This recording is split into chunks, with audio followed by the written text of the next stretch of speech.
Hi, everyone. We are joined by legendary Hall of Fame fighter Roy Jones Jr., who is getting ready for another show, May 2. And Roy, you've turned your legendary career into one of a promoter and trainer now. Congratulations on another successful show with Andrew Murphy and Mandeep Jangra.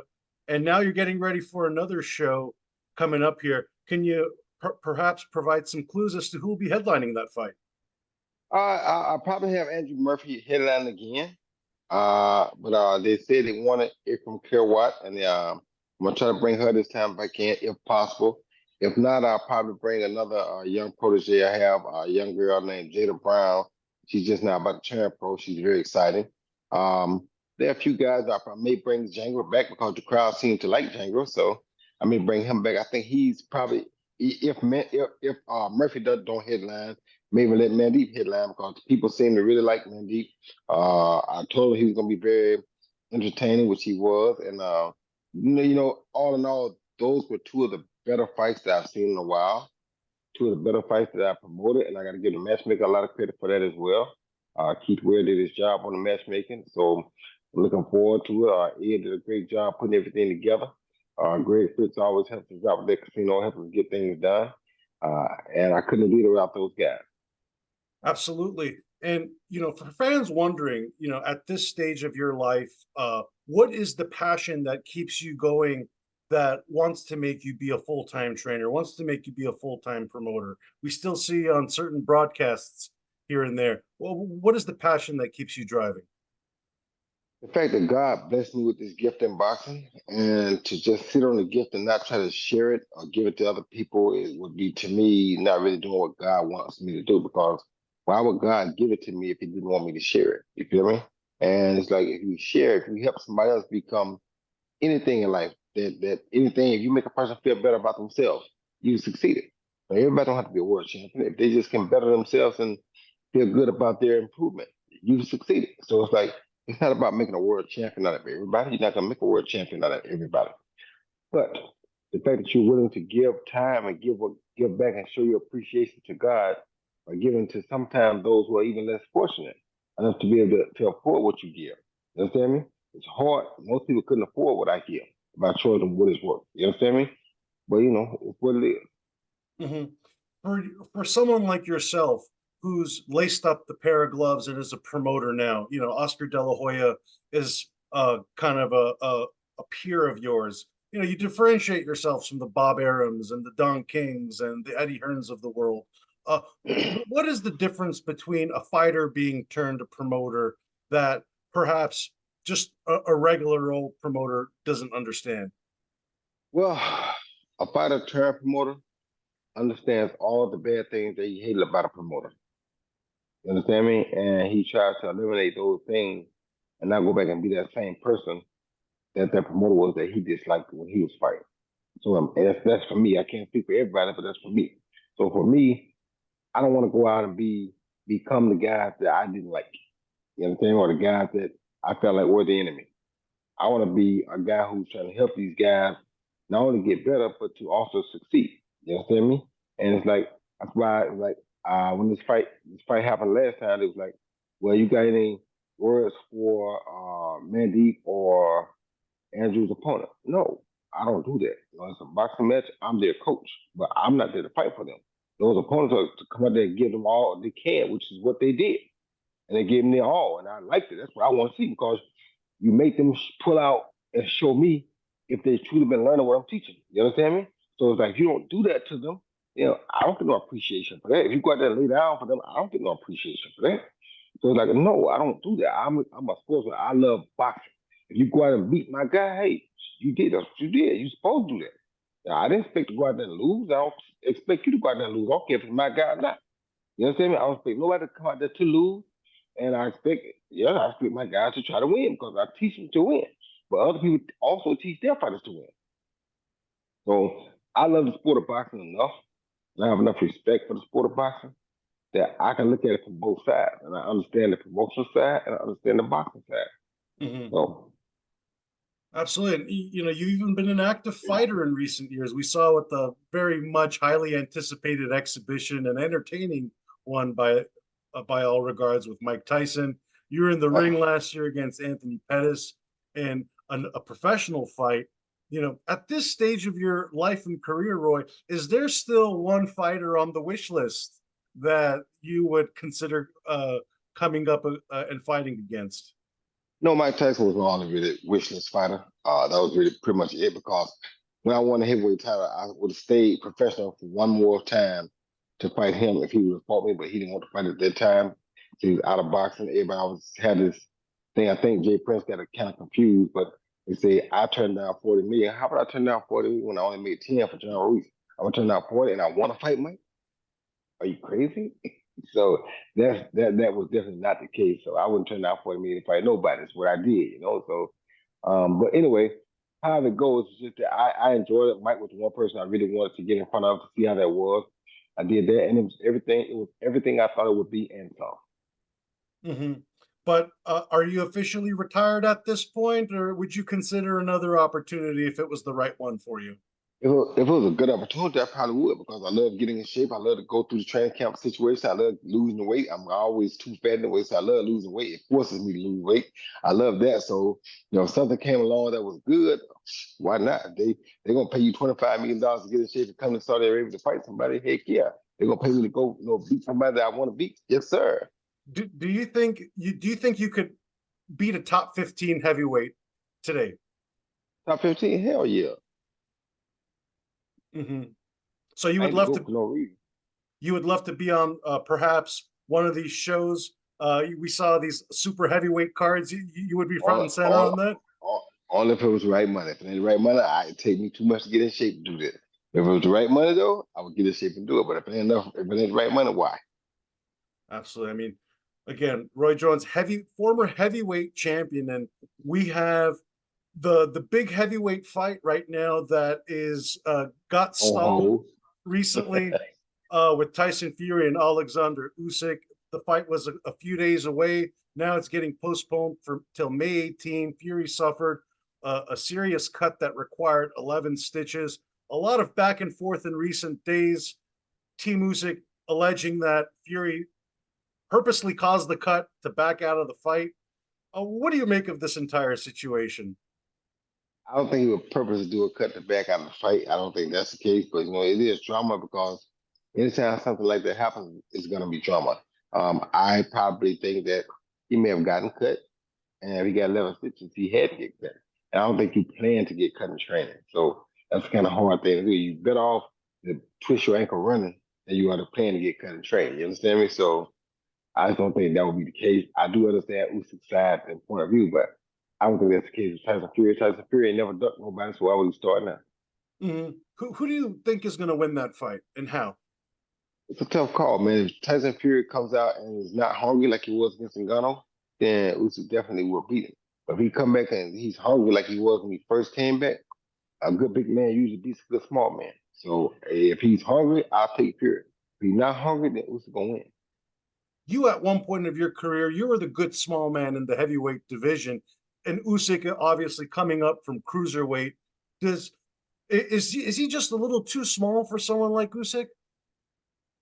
Like Fury, no, he's not really too small for Fury. It's just that the only problem he has that I had, the advantage I had over him was that I was very explosive.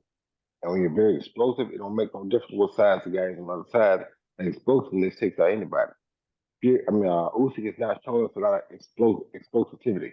He's good, he's powerful, but he's not explosive. You know what I'm saying? Mike Tyson was explosive. That's why Mike Tyson at 218 can knock out anybody. He was explosive. You feel me? Joe Lewis was explosive. The puncher with the power, most of them are explosive, with the exception of George Foreman. Mm-hmm. Your final prediction for that fight? How do you see it going down? Like I say, it's a tough one because I like both guys. I think it's a great fight, but I think this the want is what's going to decide the fight. You understand me? Who wants it more? If Tyson Fury wants it, it'll be very hard for Usyk to beat it. But if he don't, Usyk gonna beat him easy. Mm-hmm.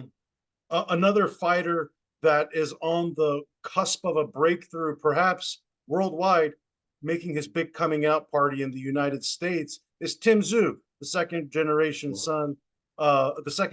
fighter and son of Costa Tszyu, who was one of your peers during your heyday. fighting against Keith Thurman March 30, a very tough matchup for both fighters. How do you see that one going down? I like one time. I think one time's a great fighter, but I don't know if one time gonna carry 154 as well. If he carry 147, if he can carry his punch up with him, he'll be a problem. But Tim Tszyu is a different animal. Tim Tszyu is something special. Reminds me a lot of his dad. His dad was always something special. Even before people knew who he was, I met him in the Goodwill Games in Seoul Moscow back in 1986, and I knew then that he was gonna be something special. He got out of there, turned pro, and became something special. So his son is also something special. So you can't go up to fight Tim Tszyu and not bring your punch with you because Tim Tszyu is a problem already. So if Keith can bring his punch with him, then he got a good chance to make us find out can Tszyu take a punch. But if he don't bring his punch with him, it's gonna be a problem. Do you see someone like Tim Tszyu evolving into a top 5, top 10 pound for pound fighter over the next 2 years? I don't know about pound for pound, but I do look for him to be a top 10, top 5 fighter in the weight division. I think he'll be amongst the top 5 champions soon because he's showing a lot of promise. He does a lot of beautiful things, and he had an absolutely marvelous performance against here from Detroit.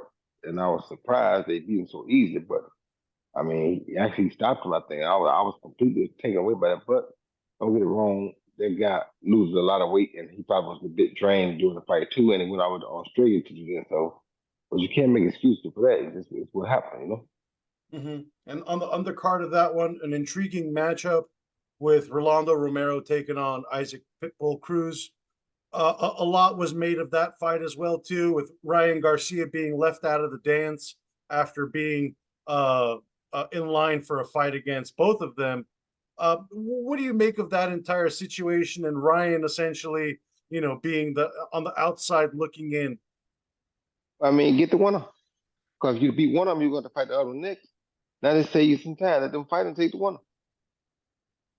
You're Mm-hmm. coming off a loss, you can't make them fight you right now. But if you want one of them, you can. They both don't want to fight you. They want to fight each other first and take the winner. Do Where does the you winner go from here? A lot of people call Rolando Romero uh, the weakest champion, one of the weakest champions in the sport. Do you think there's some weight behind that, or that they're just being a little too hard on him? No, they're not being hard on him. He struggled to win the title. You know what I mean? It was questionable. Was he really winning the fight? So they're not being hard on him. But he also doesn't show a lot of boxing skill. He's strictly a power guy, and everybody knows that. So when you know that he's strictly a power guy, I mean everybody wants to fight him because he's a power guy. Everybody knows if you give him the power, you got him. But now what they don't realize is he's kind of like Prince Nassim Hamed. He has unusual power. No, he's not the best at putting it on you, but if he does hit you with it, it can be a problem because he has unusual power. So he's not the weakest link by far, but I do understand why they say that. hmm Um, a lot of fighters want to fight Canelo, and you, back in your HBO days, were kind of at the forefront of Canelo's ascent and into the fighter he became today. Did you envision him having the greatness and superstar quality early on in those days, in those first fights you called and met him in person? Did you think he would become the number one fighter in the sport today? Oh, yes, I did. Yes, I did. He showed a lot of promise back then. For him to go fight Floyd Mayweather at 21 years old was saying a lot. You knew he'd learn a lot from that fight, and he would just take that and go on to be a better fighter than he was even back then. And that's what happened. Mm-hmm. And When you're that young, and your only loss is against pound for pound the best fighter in the world, where else can you go but up? hmm You've been across all the divisions: super middleweight, light heavyweight, heavyweight, and again, Canelo hasn't didn't look good at light heavyweight. Perhaps a little too small against the top guns like Bivol and Beterbiev. Do you see him as? Do you think it's best he stays at 168 moving forward? Yes, it is. It's definitely best he stays at 168. I didn't understand why he went to 175 to fight B-Ball anyway. He already had beat the Crusher Kovalev, but what you realize, Kovalev was at the end of his career. B-Ball is in the middle of his. He's not near the end. He's in the middle. So they're two different animals. Yeah, you got the Crusher at the right time, but take that and then go back down there and continue to dominate where you at. Don't go up and try to fight another one because you got away one time, lightning ain't gonna strike twice. hmm Canelo Benavidez, who wins? That's a tough fight to call, man, because Benavidez throws a lot of punches, but sometimes power can intervene and make that a different situation. So can Canelo, or really the problem is Canelo willing to take the risk and sacrifice that it's going to take to beat Benavidez? I don't really think he will right now because I don't think he feel like he has no reason to. Just like when he fought B-Ball, he didn't go put his foot on the gas against B-Ball because he felt like he didn't need to. You understand? He was outclassed. He just okay, cool. I'm just gonna chill, get my paycheck, and go home. It's light heavyweight. What do I care? So Hmm. if he gets in that same situation with Benavidez, I mean, if he can't hurt Benavidez early or drop Benavidez at some point within the first 3 or 4 rounds, I don't see him winning that fight. Hmm. And much like you were in your heyday, the pound for pound king, it's right now it's Terrence Crawford, who's universally considered the number one pound for pound king. And he wants to fight Canelo. And the fact that he would even try to climb up 3 weight classes to 168 pounds. Again, as someone who went up and down in weight at a high level like you did, is that the right move for Terrence Crawford trying to fight Canelo? If anybody can do it, it's him. So you can't tell him no, because if there's anybody that can pull it off, it'll be him. So, and me, I was the kind of guy that if they said somebody was better than me, if there was an issue and I could get close to your weight, here I come. I gave Reese 30 pounds. I didn't care. I'm going to beat you anyway because I want to prove that I'm pound for pound the best and I want to do something historic, something that has never been done. You understand me? That's probably how Bud feels right now. He wants to do something historic to make his name, to solidify his legacy in boxing. If you go up and beat Canelo, you die. And who don't want to see the number one pound for pound from yesterday fight the number one pound for pound from today? Who wouldn't want to see that fight? It's a mega fight. So if he's willing to put the muscle on again, the way to go do it, how could you doubt him? One thing for sure, he's gonna go out there and fight. He don't go out there just collect on paycheck. He gonna go out there to win the fight, and we know that because that's who Bud is. So And how do you see that one unfolding? tough fight. Gotta see how he carries the weight. If he carries the weight, good, it's gonna be a good fight because he can box just like Floyd did. He can also fight, and he'll hit and he'll get hit. So you never know until you see these guys take the punch at that weight. But if he can take the punch at that weight, he probably would win the fight. Hmm. And I'll leave you with this one, Roy. You know, you were must see TV in your heyday, and right now, Gervonta Tank Davis is must see TV in 2024, and everyone from 135 pounds and to 147 pounds wants that lottery ticket per se, and that big ticket fight with Tank. Uh, what? How do you see Tank's opponent quality as he's progressed through his career, and who do you think he needs to fight as his next two opponents to really be considered the star of the sport? The good thing about it is Tank has been doing a great job what he's been doing. So he ain't have to call nobody's name. He don't have to do nothing. He's fine because he's must see TV by himself. That's what you want to be able to be. So if you're must see TV by yourself, it don't matter who you fight. You're gonna be must see TV. The rest of those guys need him. He don't need them. So it's like for him, he can fight whoever he wants to fight. Yeah, they're gonna be mad he fights somebody with a name soon. But meanwhile, he can fight whoever he wants to fight because why? He's must see TV no matter who he's in there against. So that being said, yeah, you want to see him fight the Shakuras. Yeah, you want to see him fight the Haneys. Haney's probably going to outgo him. Shakur ain't gonna be far behind that because he's short. They're not. So if he's gonna fight one of them, he better hurry up and do it now because the longer he waits, the more it weighs in their favor because they're gonna both get bigger than him. So maybe you see him go back and fight somebody we want to see him fight a long time ago. We used to want to see him fight Loma. They both still at 135. Why not go back and fight Loma now? Hmm. Do any of those guys beat Tank? I don't know. It's hard to say. Tank's a very difficult guy to deal with. Tank has a lot of weapons and a lot of tools. People don't understand. Tank's toolbox is way deeper than people think it is. So Hmm. And last one actually with Shakur, you mentioned Shakur. He mentioned he's retiring now. You know how boxers get. Sometimes they're probably the most retired and unretired fighters, athletes in sports. What do you make of that? And how do you see Shakur progressing moving forward? just what you just said. We're the most retiring athletes in sports. What else he gonna do that he does as good as he boxes? Yeah, I mean he's in the What else does prime. he do? What else does he do as good as he boxes? If he got something that he do that's as good as he is in boxing, then maybe I could see something different. But I haven't seen him do nothing else outside the ring as good as he does inside the ring. Yeah, So it if seems. you that good in boxing, you gonna tell me you gonna go settle for being second or third or something and something else rather than being number one at what you do? I don't think so. Yeah, it just seems like his stock is at an all-time low, considering the performance he had in his last fight, not Well, he being did able it to to. himself. You gotta take some of that credit yourself. You did it to yourself. You gotta take chances and gamble sometimes. You don't take chances and gamble, people don't want to see it. Mayweather got away with that, but not a lot of people gonna get away with that. Mayweather just came along at a great time and he was able to pull off that. You know what I mean? Everybody can't pull that off. Mhm. People don't want to see people don't usually want to see that. They took it from Mayweather, but they're not gonna take it from nobody else. What is your advice to Shakur to kind of level up at this stage of his career? He's right at that precipice of a breaking point where he could become a household name with the right fights and dance partners. What does he need to Quit, do? quit, quit listening to people. Go be a king of your own craft. Go better yourself. Become must see TV. When you become must see TV, it doesn't matter who's in front of you because when you're must see TV, they're gonna find the next person that's also must see TV, and they're gonna demand that these two must see TV guys get along. Absolutely. And let's go back to must see TV for your event, Roy, May 2. Do you have a venue and location set for that event yet? Always at Legends Casino, right there in Toppenish. Looking forward to it again. They're some of the best people I've ever met. They treat us so nicely with the utmost respect, utmost of hospitality. I always love going there, and I can't wait to go back. And if my guys don't fight hard when they come there, they won't be brought back there again. So, what it is.